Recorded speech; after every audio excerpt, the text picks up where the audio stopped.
Welcome to Community Express. I'm Rachel Ann Goodman. You know, not every kid in high school will go to college. With the rising cost of tuition and students who struggle academically, lots of kids will go straight into the job market. On today's show, we'll take a look at an alternative education program in Santa Cruz County with County Superintendent of Education Michael Watkins, and we'll explore the regional occupational programs available to students with Director Mark Hodges. Also today, we'll begin the Do-It-Yourself series focused on DIY organizations here in Santa Cruz County by visiting the Computer Kitchen. Stay tuned.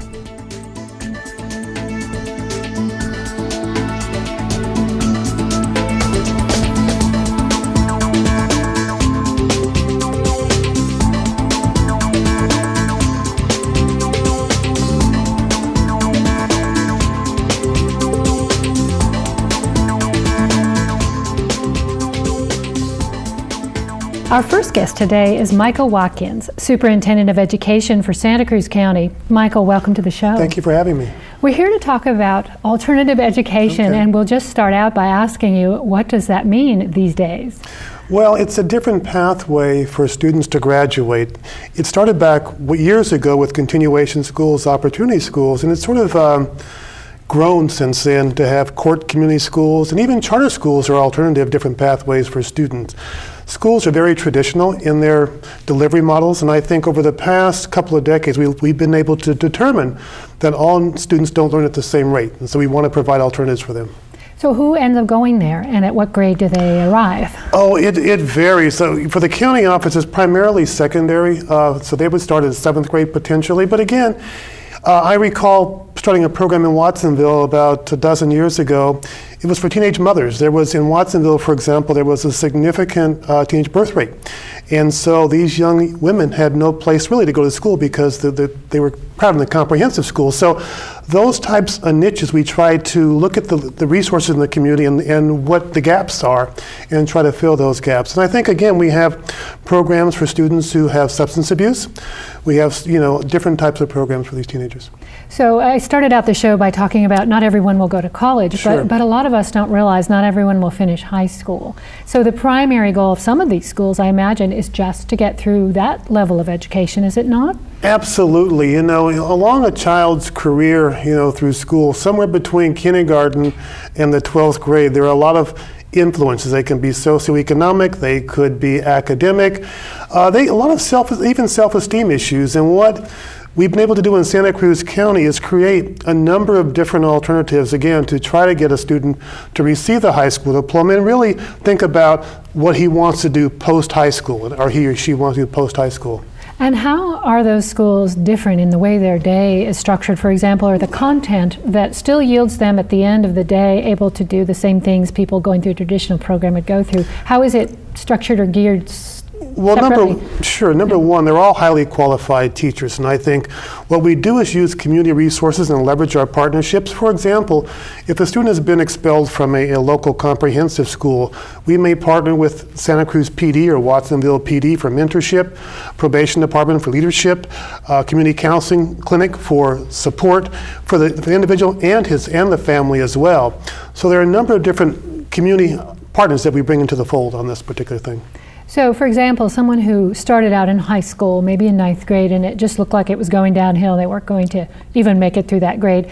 Does someone get a referral, or how does that work? They do, but it's difficult for families, I must say, because as a parent myself, it's difficult when you see, we've been so, I wouldn't say brainwashed. I would say idealized to having our child go through a comprehensive school, go through the cap and gown with the typical comprehensive school program. So it's a transition for a parent and a child to say, okay, the alternative school will get you, the alternative pathway will get you your high school diploma. So it's a difficult track. And sometimes what's happening is that because it is a difficult conversation with the parent, and I understand that, it can be too late sometimes. If you wait to the 11th or 12th grade, you finally say, well, look, you're 100 credits deficient, and then refer them to an alternative education program, it makes it much more difficult to graduate. So we have to have these tough conversations early on when a student's failing or disengaged from a comprehensive school. So when we hear a lot of times schools are operating as the parents in our community, I think alternative schools must be doing double duty, not only as parents but as psychological counselors, career counselors, everything more than perhaps your traditional high school. Absolutely. In this county, we have approximately, including charters, probably about 25 alternative opportunities for students. And again, because of the reasons that they end up in an alternative education program, it's because they don't fit into the comprehensive model. And so you're right, there can be a lot of social workers involved, mental health clinicians involved, and again, the community partners involved to try to support them as they look for jobs or whatever they need to get through their high school career. But again, I go back to, I think the self-esteem issue is huge. I think the self-worth issue is huge. A lot of them, when I did intakes with the families, I would sit down with the family and the child, and they didn't feel that self-worth, that confidence was lacking. And so our job too, the job as an alternative school teacher, is to build that confidence in that individual and really get them back on track to graduate and let them know that they can do it.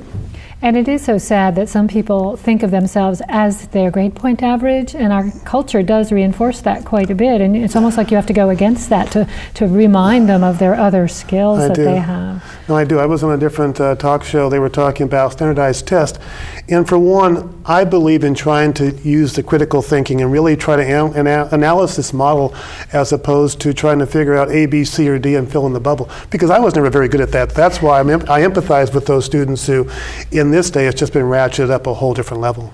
Well, let's talk in the 2 minutes we have left about some specific school models that are working in Santa Cruz County that you'd like to highlight. I think I'll start with a couple of ones with the districts. I think Renaissance Continuation School and Costa Noa Continuation School, in Santa Cruz City schools are very strong, positive schools that have helped a significant number of families, and Costa Noa has gone from almost kindergarten through high school. But also the county office have schools for students who have substance abuse issues. We have a single gender academy for girls who have either been neglected or abused, and I think it may not fit in. And you think about a young woman who's had those issues and trying to put her in a comprehensive school with no support, it could be difficult. So those are just a couple that we do have, but there is a Green Careers program that we want to do. I want to ask you about that in the little bit of time we have left, just to describe what that program is all about. Yeah, what that program is about is a partnership with UCSC and a partnership with the regional occupation programs to prepare kids for college and green careers. What we do is a market analysis trying to see what are the new careers in local and as well as statewide, and we look at solar, we look at energy, and we know we want to prepare those students for those particular careers. Well, Michael Watkins, it's been great talking to you. Thanks for giving us an overview of alternative education. I think the county's doing a great job in reaching those kids, and I hope you can continue to do that. Thank you for having me. Appreciate it. Thanks for being here. When we return, we'll be joined by Mark Hodges, the Senior Director of the Regional Occupation Programs for the County Office of Education. Now, let's hear from some students who've benefited from attending alternative schools right here in Santa Cruz County. We have so many programs with so many different unique flavors that we can find a spot for anybody if we figure out exactly what their need is. Childcare is a problem, and this is like the only school that actually I can bring my daughter in, and I can be right here and she's just in the other room, and I can go and see her whenever I want. We get to see them at break, at lunch, or anytime we need to go and check on them. One of the things that I think really works about alternative ed is the individualized attention that students get. Most of our classes are very small, maybe 10 students, 12 students at the most. They help you a lot one-on-one, and so I think that's better because sometimes kids can get lost in like the big classrooms. A lot of the classes have like 30 to 40 kids. I came out of high school with 4 Fs and 2 Ds and my 1.70 something GPA, and now it's up in the high 3s. I had a problem, and lots of kids are like messed up and stuff that are in high school and have lots of issues, and nobody's ever like, go talk to a counselor, about it, like go get some help or whatever. So here it's like I have to talk to a counselor at least like once a week, so that's pretty cool. And I mean, we do groups and stuff where we talk about our feelings, and so it seems kind of lame, but it's actually pretty cool, and it feels good. And yeah, I mean, I'm just the turnaround I've made because of this place, I think is pretty amazing. Like I went from basically not having a life, and my whole life being centered around the getting and using and finding ways and means to get drugs. It's basically saved my life being here, you know. And I mean, if I wasn't here, I'd probably be back out doing the same stuff that I was doing before. So this place means a lot to me. I like being part of the basketball team because it's fun and we get to like do something other than just be at school and whatnot. And I am the scorekeeper. I don't play basketball. And I'm also like somewhat a cheerleader because I'm really loud and stuff. We really deal with kids mentally, emotionally, spiritually, and physically. I moved here from Monterey, and it was kind of a big change because I've never been to a school like this before where they're so environmentally involved. I realized, you know, there is a lot wrong with the way the world is right now, and that, you know, planting trees and stuff like that, I've never done that before, and it was just a really cool experience. And you know, construction, making a ping pong table and stuff, it's like out of this world. I never thought I'd like do that at a school before. Trying to set up a sustainable agriculture program where each of our students will have their own little individual garden that they'll be able to grow vegetables and fruits and take those home. So plant science in the classroom, gardening, extending the plant science to the practical realm, doing the actual gardening and raising the food, and then the culinary piece where we take it to the kitchen and learn how to prepare it and learn how fresh, wholesome, healthy food is better for us than prepared food out of a box. Kids have an inherent interest, I think, in making the world a better place. Many of them feel despondent about things that are happening in the world and feel like there's not a lot they can do. So I think they're motivated to learn what they can do to make things better. Many students come to alternative education 2 or 3 years below grade level, you know, in their academic skills because their school history has been sketchy for whatever reason it may be. What we see now, and I think, you know, almost to 100%, we have these students passing the California High School Exit Exam to receive their high school diploma. We've had to re-engage or restructure or reorganize how we deliver that content. But by doing that, the kids have been very successful. By raising our expectations for them, I think they benefit and we benefit as well. So I'm real pleased with that piece. Jerry, let's give them a big hand because they did pass the California.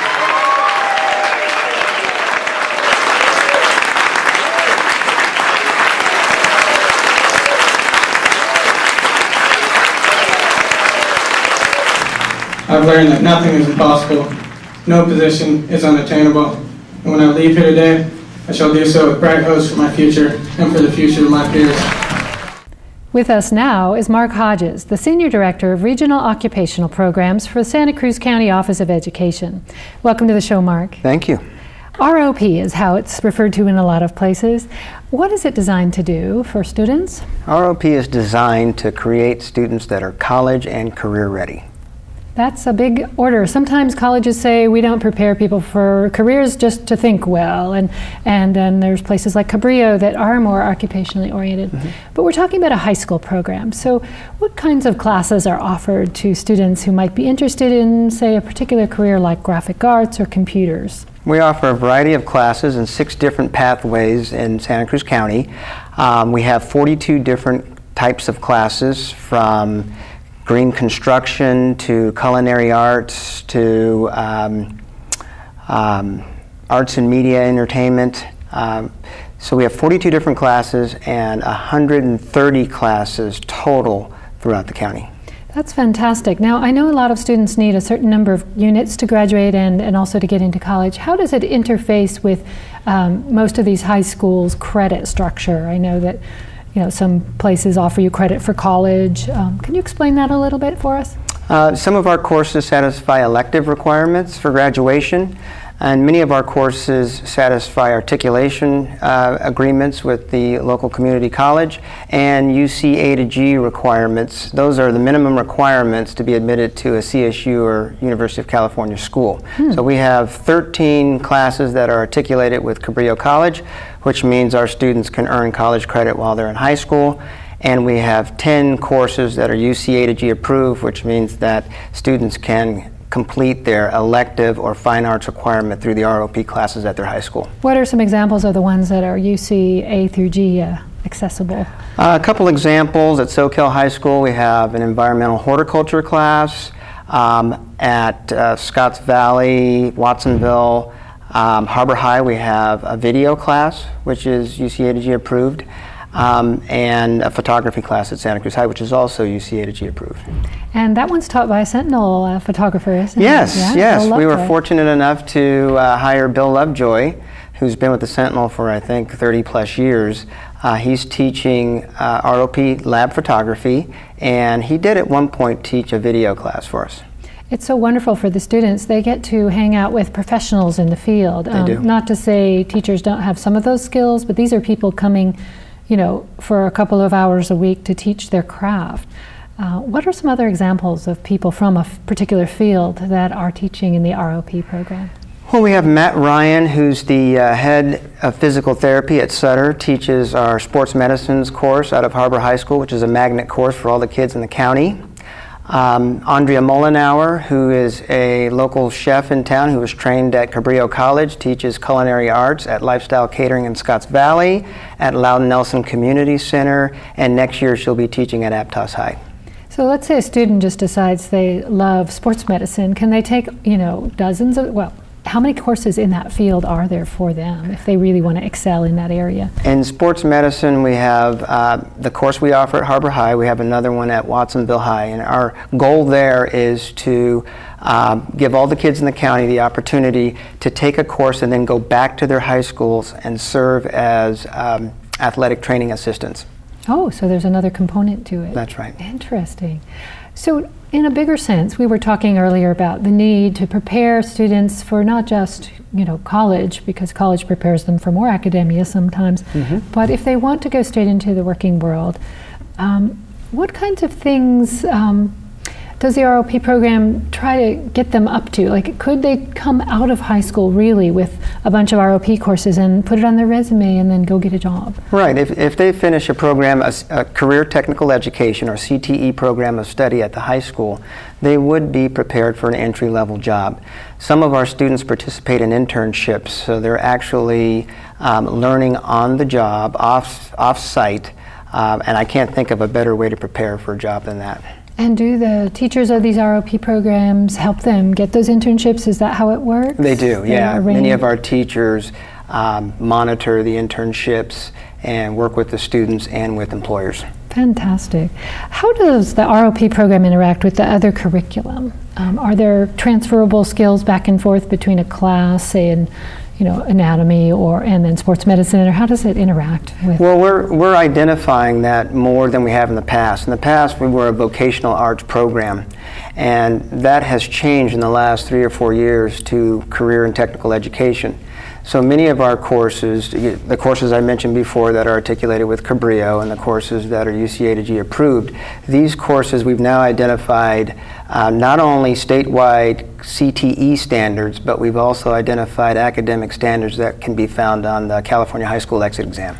Oh, that's fantastic. So we only have a minute left, but I wonder if you can pick a success story out of your hat of some student you know. You don't have to give their real name, but somebody who you saw go through the program and is doing something interesting now. We have 2 students come to mind, both in the same pathway, in our arts and communications pathway. We had a student, I believe 2 years ago at Harbor High, win the poster contest at the Santa Cruz County Fair in Watsonville. And last year, a student at Aptos High won the poster contest for the Watsonville Air Show. Fantastic. Yeah. What a great success story. Thank you. Well, thank you so much for being here, and I appreciate hearing all about the ROP program. It's a great program. Thank you for having me. Now, I don't know about you, but this weekend I spent $100 getting my computer fixed. Could I have done it myself? Today, we begin our new series on do-it-yourself organizations in Santa Cruz County with a visit to the Computer Kitchen in downtown Santa Cruz, a nonprofit that can help you learn how to fix your computer. It also supplies local organizations and schools with refurbished equipment.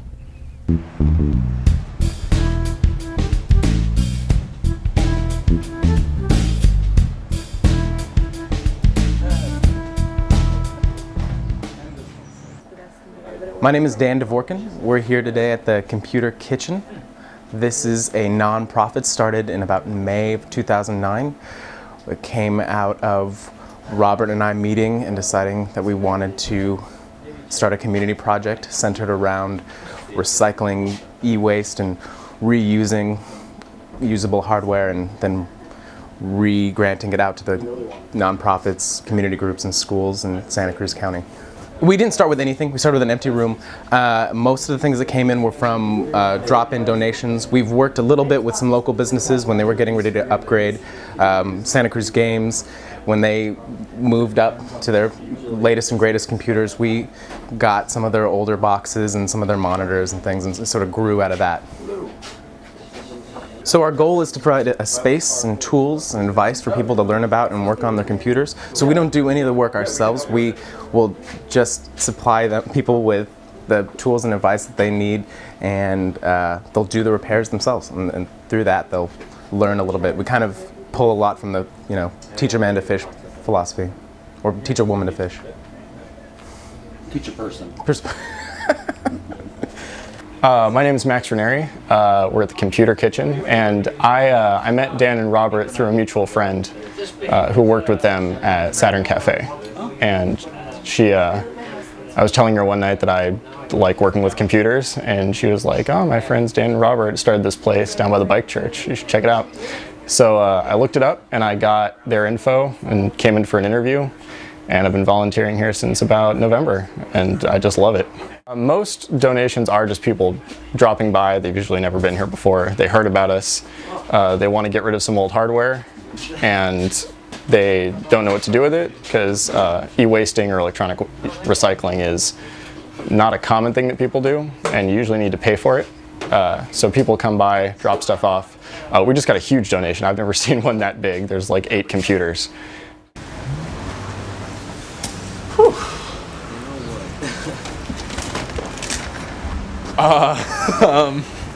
Well, we get to basically go through everything one by one as we have a chance to just see if everything works. If it doesn't work, then we can recycle it. If it works, then we might try to find a use for it. Or a lot of stuff. I know in the bottom of one of these boxes there was a couple of screens that work just for laptops. So we'll hang on to them if someone comes in and needs them. But besides that, just a lot of sorting and testing.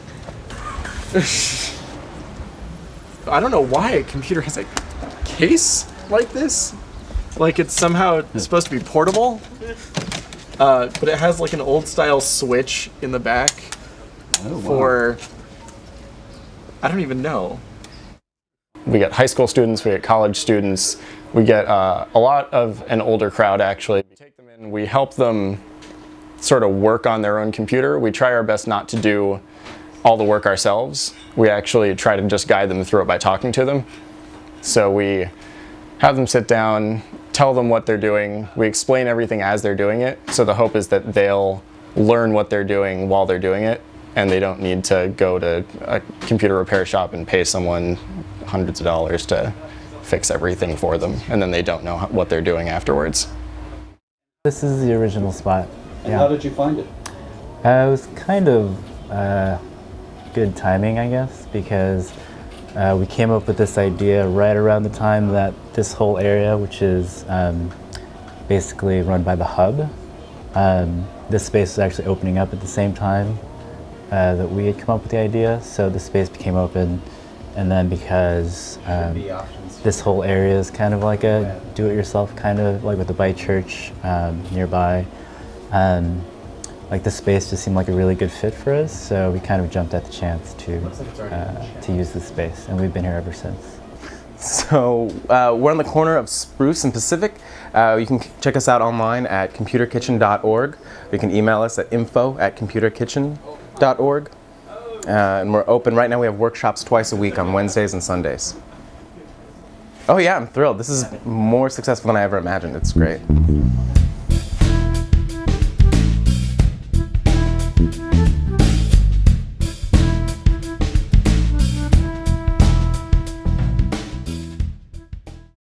If you want to support the Computer Kitchen, donate that old computer that you can't use anymore and help them help others.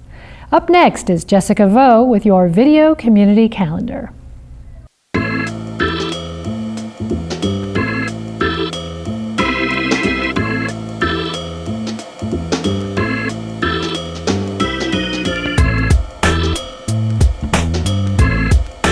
I'm here at the Bailey in downtown Santa Cruz, and you are watching our Video Community Calendar. The weather's been sizzling up, so you guys better get outside and check out the upcoming events.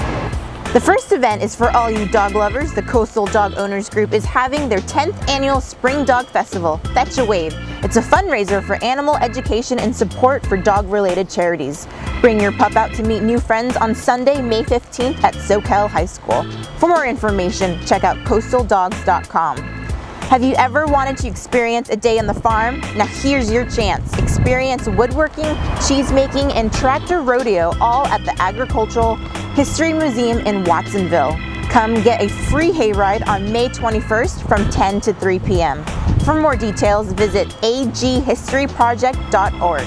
In celebration of Memorial Day, Felton will be having a Memorial Day parade and covered bridge festival. There will be great food, live music, and many booths promoting local artists and nonprofit organizations. Check out this family event on Saturday, May 28th. The parade starts at 10 a.m. in Felton. For more information, log on to feltonbusinessassociation.com. And lastly, cruise on over to the popular annual Capitola Rod and Custom Classic Car Show happening at the Capitola Village. See the hottest hot rods and people's most prized possessions on the weekend of June 11th and 12th. If you want to register for the car show, check out capitolacarshow.com. For more information about these events and other ways to support Santa Cruz County, check out our website, communitytv.org, and click on the community calendar link. Make sure you're a fan on Facebook, facebook.com/CTV Santa Cruz County, and you can follow us on Twitter, twitter.com/CTV Santa Cruz. I'm Jessica Vo with your Video Community Calendar. For all the staff and volunteers here at Community Television Studio, I'm Rachel Ann Goodman. Thanks for watching.